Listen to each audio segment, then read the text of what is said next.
lurung dening Suripan Sadi Utomo.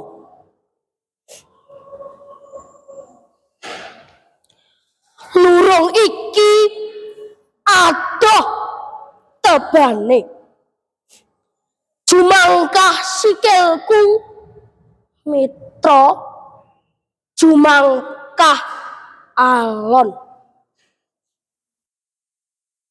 Menyang endi ra ngerti tununge duka lan asale.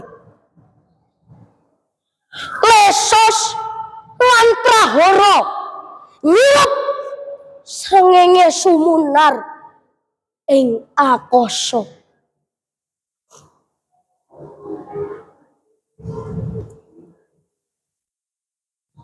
Nasib nyeret uripmu, laku ngumbara kaya mega, lolo saparan lunga sanak lan kadang kasilep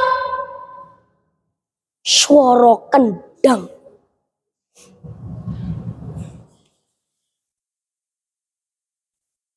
Lurung iku adoh tebane.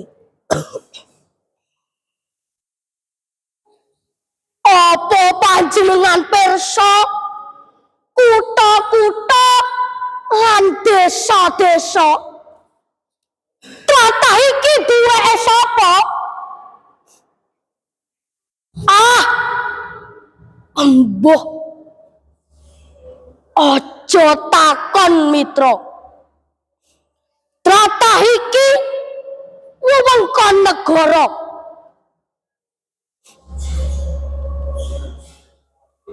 Kali-kali lan grumbulan, alang-alang glagah alasan, alas sinung, kedung liwong, gunung biru, langit biru, segara isi prau. Kok suntak ing jero lagu. Kekejer rasane ati nalika pungkase wengi. Ati gloso ing pangkon toko-toko, kemo angin kaya kebo.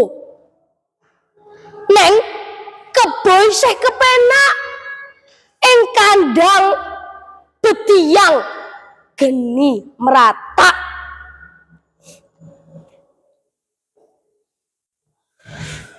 Lurung iku adoh tebane, jumangkah sikilku mitra, jumangkah alon. Tlatah iku duweke sapa? Aja takon, aja takon.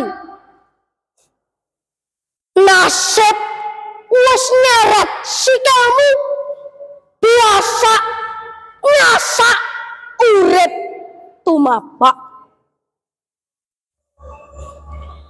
Tlatah iki wewengkon negara. Ngocahe manuk, remuk, remuk, ambruk. Sedan liwat, sedan lunga. Iki jaman jeneng merdeka.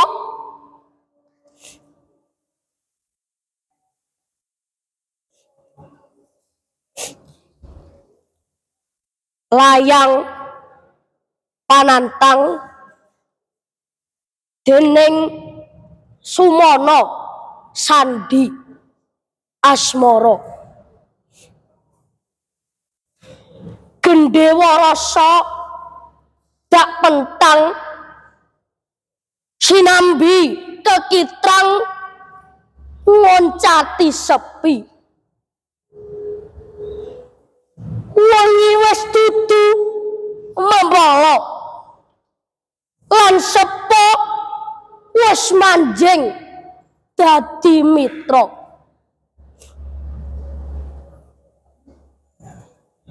Ora ana sing perlu disingkrihi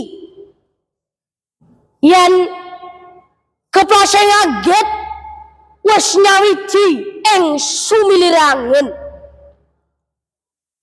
Padahal rembulan bakal nuntun marang sejatine dalan kasunyatan.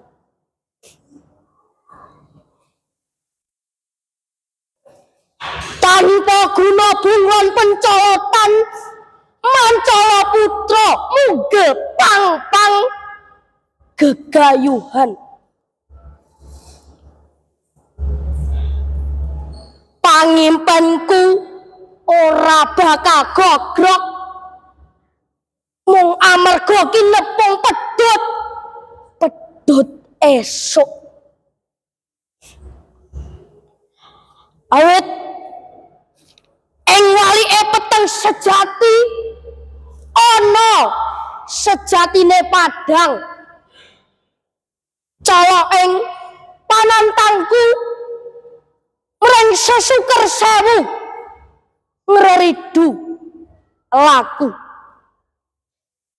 Jakarta, Oktober 2005.